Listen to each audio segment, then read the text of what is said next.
You're listening to Career Compass with Patrick and Cha-Cha on Base 101.1 FM. My name is Cha-Cha, but you can call me the Happy Fairy. We are about to start talking about something quite interesting. I've got the almighty HR in the studio.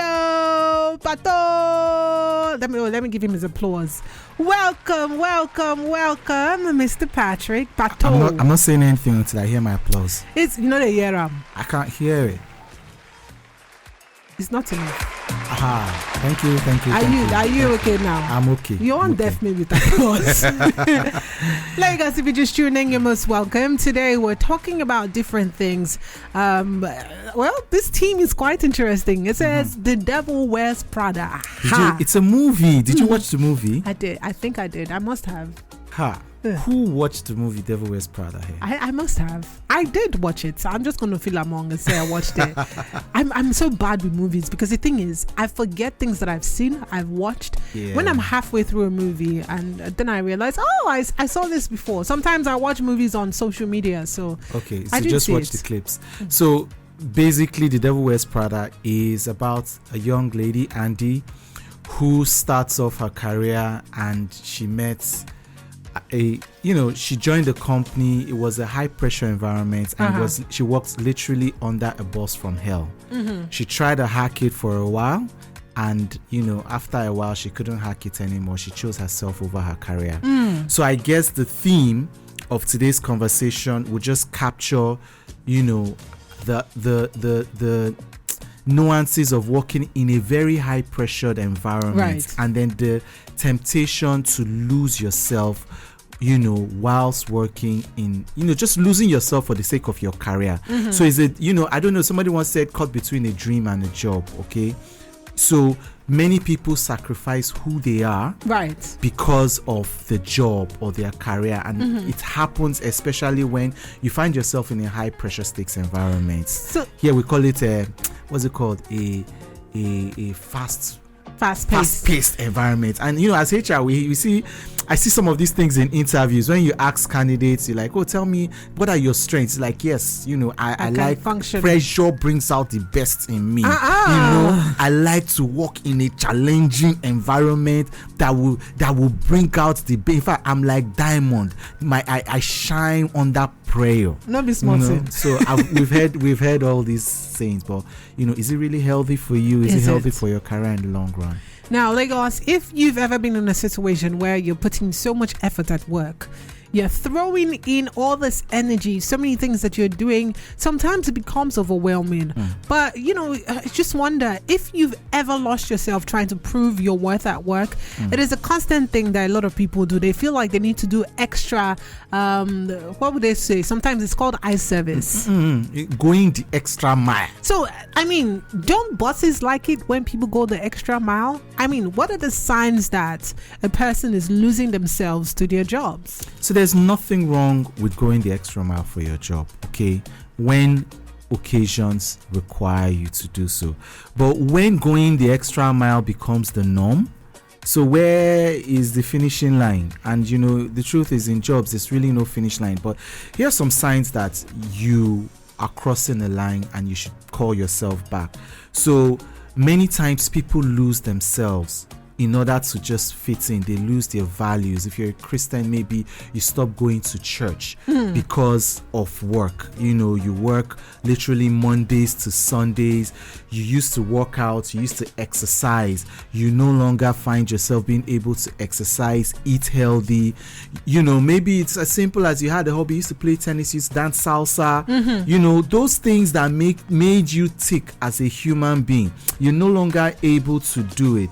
And then you're like a light bulb that is always on, even outside work hours. Hey, yes, once in a while, yes, we live in an always on environment where your mail is on your phone, your mobile phone, you're always in touch with work. But if you are literally always on call 247. I mean, it's not healthy. You find yourself saying yes to everything, even when it hurts your relationship, it hurts your health, and hurts your peace of mind. You just can't say no to work, and you stop recognizing who you are outside of your job title. Those are clear signs that you're losing your sense of self-worth to your job. Why does this happen? Well, there's so many reasons why this can happen, all right? And I think one of the major reasons is because people fear being replaced at work, okay? You want to always be visible. So I've seen colleagues who have not gone on leave for the past 3 years because they are afraid that they go on leave, they would become replaceable. And the truth is, at the end of the day, everybody is replaceable. True. If the worst happens to you, they will observe a minute of silence, and guess what? I'm HR. We'll open the vacancy like ASAP. Quick. All right. Yeah. So, and sometimes people deal with toxic bosses. All right, where performance is your worth. They equate your worth with your performance. So when you're not performing, you're useless to them. And it makes work so transactional. That means your only worth is when but forgetting that we're human beings, we're not machines. All right. And I've already talked about the internal pressure to be indispensable. So in order to make yourself indispensable, you're breaking a leg, breaking everything breakable. All right. Break a leg is fine, but when you're breaking every other part of your body, and then of course most high pressure environments, they just blur the lines between boundaries. There's no boundary, literally. I know somebody, I kid you not, who returned back to work from his honeymoon. I no lie. I don't understand. I no lie. I'm telling you. Just came back. They called him back from his honeymoon, and he left. Agreed. It was still Come on the on, moon. man. There's still lots of honey there, and he came back because that's a clear lack of respect for boundaries. I mean, you get married once.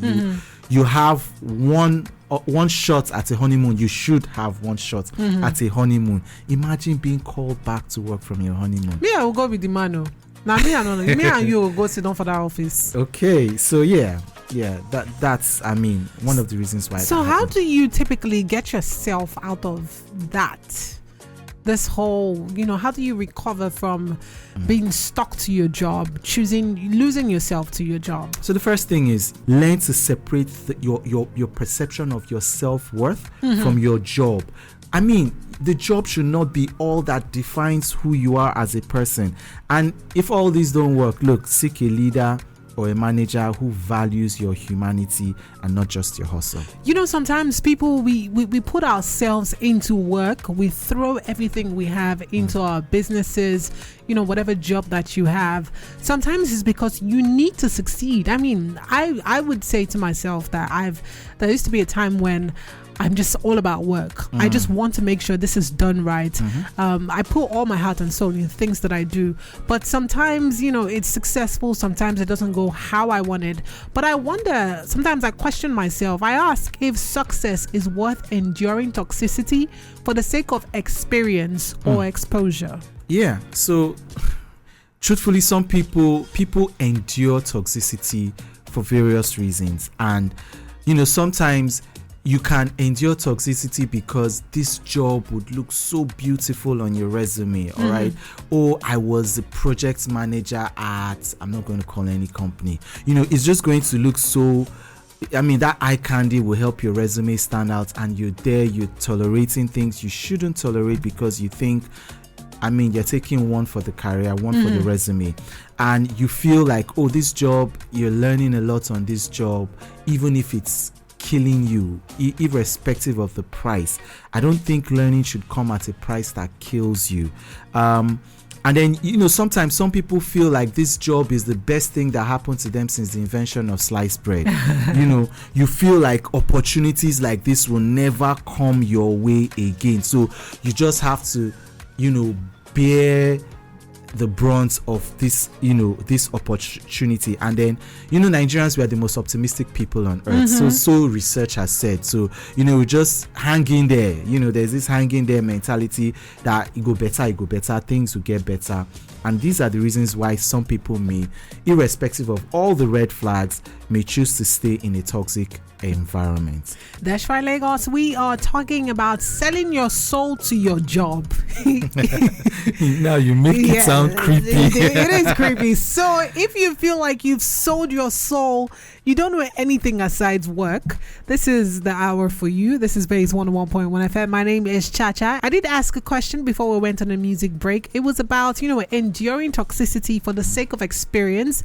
And, we've spoken about why people do this. But what are the risks when, you know that you just want to be in this toxic job space for a while? But sometimes we end up spending so much time. Yeah. You find yourself, you've gone like Alice in Wonderland. She fell down a rabbit hole and she just couldn't bring herself out of it. And these are some of the risks of staying in that rabbit hole for too long. First of all, your stress levels. I mean, I've seen with my own two naked eyes, I've seen young men who started a job healthy and they developed high blood pressure, developed high blood sugar, because of the constant. And in fact, this particular colleague of mine, we're close.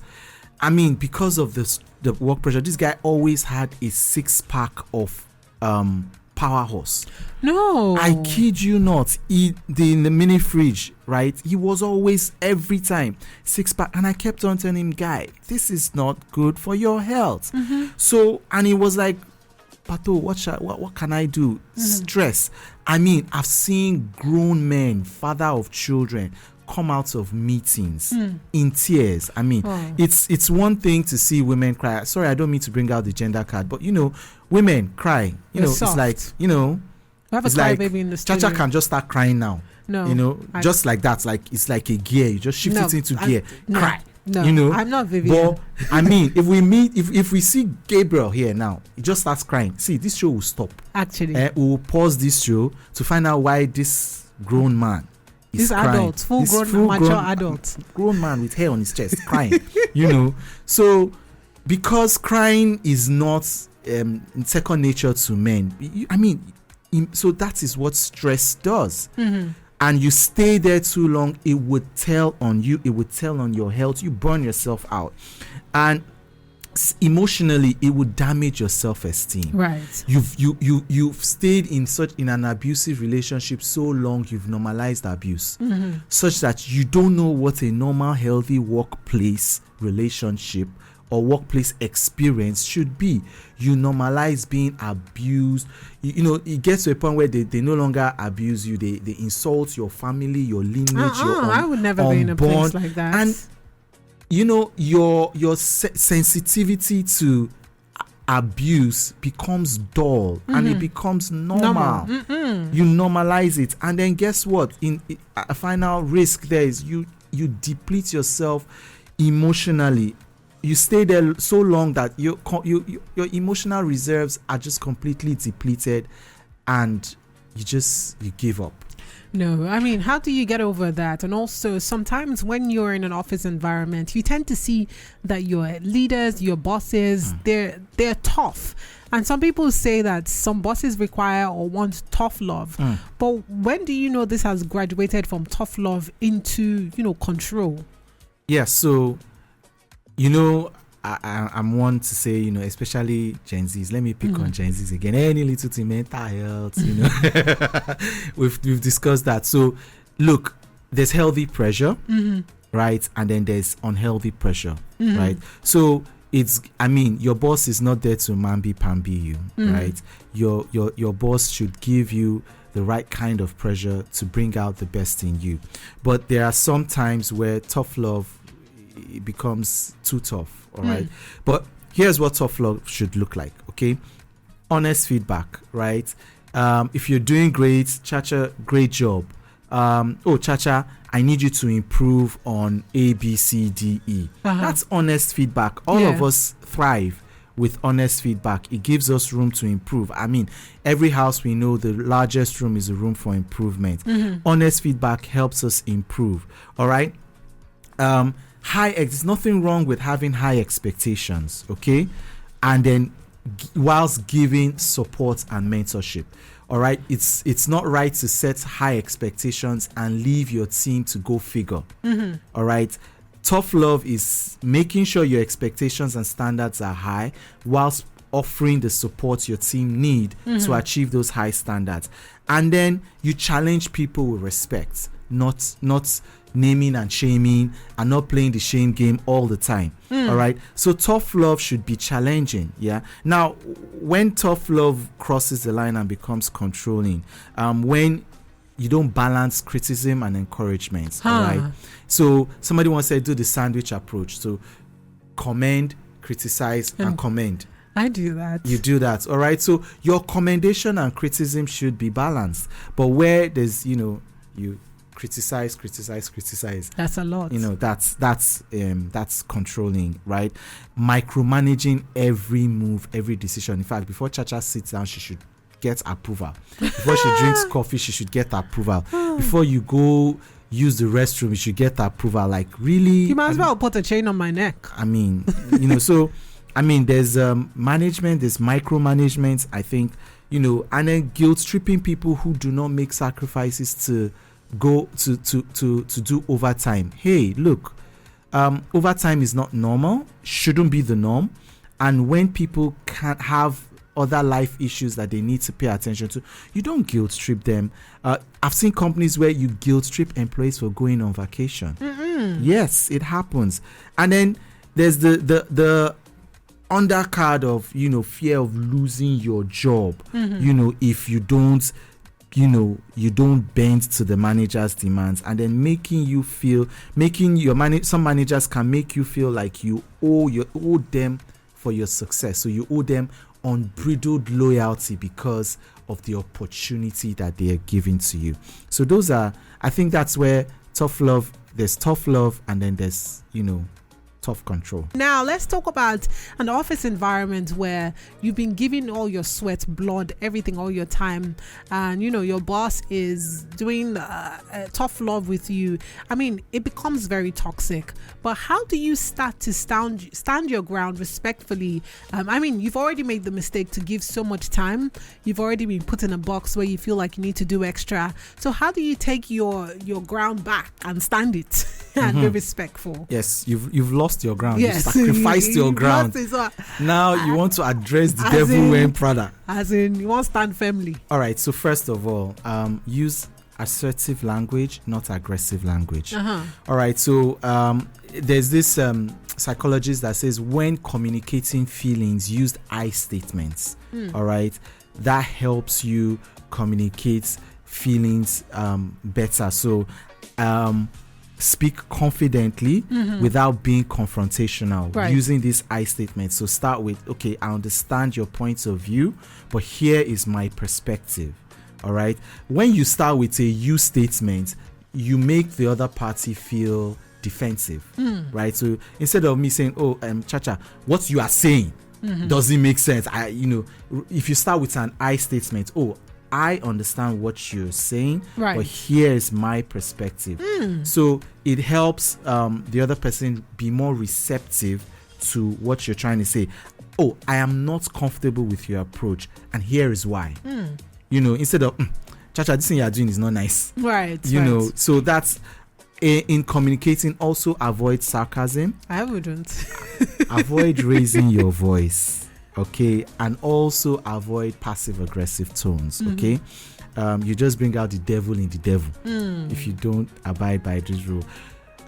Again, stay focused on facts, not feelings. Bear in mind that this is a professional environment. We don't really care about how you feel. We care about facts. Sorry to say, but it is what it is. So base your points on evidence. Expectations, impacts, not emotion. Don't come cry up a storm. Don't cry up a river in the office because the devil is putting pressure on you. Okay, just use facts. For example, over the past 12 weeks, I've worked additional 12 hours without any prior agreement. I'd like us to discuss a more sustainable approach to the workload. All right, you're using facts, not, oh, I've been working since blah blah blah blah blah. That's complaining. Know your boundaries, define your boundaries, and communicate them clearly. All right, going forward, I will not be reachable during non-work hours and weekends. And if you can put a story around it, just think of something. All right, because the reason why you need to give a reason is because the boundaries have been blurred before. Now you're trying to reestablish those boundaries, so it's important you sort of like give, even if the reason is fictitious, right? But it's like, oh, I'm sorry, I've started a weekend program. No, yes. I'm looking at you with look. Oh, I've started a weekend program. That henceforth, I will no longer be reachable over the weekends, right? I've started what? I hope people are jotting this down. Salsa classes, especially those or in the a studio professional. I'm with me. taking a professional exam. I'm doing an MBA, so I'm no longer going to be available over the weekends. All right, or I'm now doing adult education evening classes. So after work, my evening classes start from 6. Work closes by 5. So from 6 till 11 p.m. I'm not available. If you call me from 12 midnight, maybe I'll be available. All right, control your tone and body language. Sometimes if you need to repeat yourself.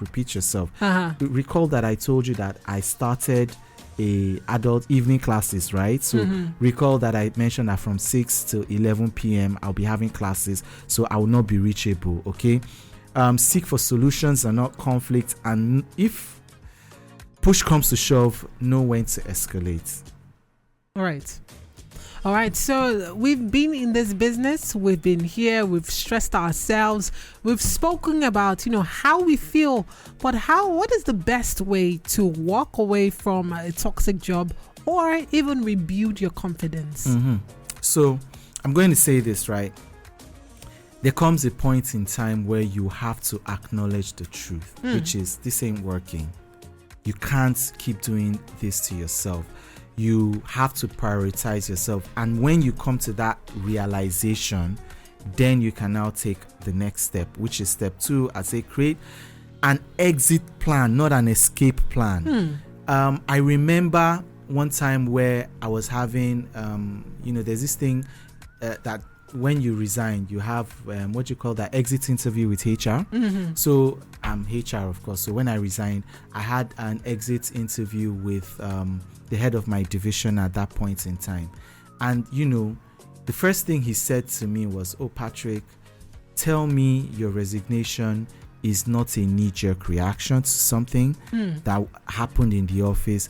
Tell me you sat down and you have a plan around it. And I said to him, I was like, oh, thank you. That was a unique approach to having an exit conversation. And I told him, oh no, it's I'm not angry or upset with anything. There's a plan and I'm transitioning to another job. And he was like, oh, okay. Then is there anything we could do to change your mind? I said, no, sadly, there's nothing. I've made a commitment and I'm sticking to that commitment. So many times people live in a huff and puff and they blow the house down, like the 3 little piggies. All right. So I like to say, no matter how toxic it is, right? Half bread is better than puff puff. So when you find yourself in a toxic environment, first of all, that's the time to start updating your LinkedIn profile and your CV, right? Start networking intentionally but quietly. All right. Start researching healthier working cultures. Save money if possible to ease the transition, and walk away with purpose, not panic. All right. Then when you leave, release yourself from the shame. I've worked in a toxic environment before, and before I resumed the new job, I took like a month off. I needed to just realign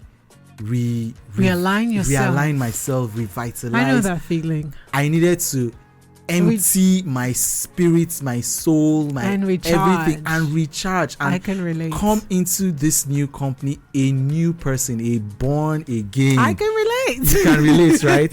So let go of the shame. Let go of this. Like, don't let this new job be a love on the rebound. Okay, if I may use that. Don't be a rebound. Don't rebound into a new job. Let it go. cleanse your mind, your soul. All right, then you can rebuild with confidence and relearn the difference between pressure and abuse. No, be smart, that's deep. What does that mean? I mean, pressure is good, right? Pressure brings out the best in you. Abuse, it destroys. It does. It breaks you down. It reduces your sense of value and worth, and it's not healthy at all. In conclusion, I just hope that everyone can point out toxicity at their workplace. Once you sense that, sometimes it may not change, sometimes it does. But like he has said, make sure you have an exit strategy. Yes, make sure you have an exit strategy, and just treat it like the loss of a loved one, if I may use that word. You may grieve, you may doubt, sometimes you may feel lost. That's okay. Healing will take a while, but just remember this: you're not starting over, you're starting from experience. Very well said. Those are my final words. Thank you so much, Almighty HR Pato. Thank you. You're listening to Career Compass with Patrick and Cha Cha on Base 101.1 FM.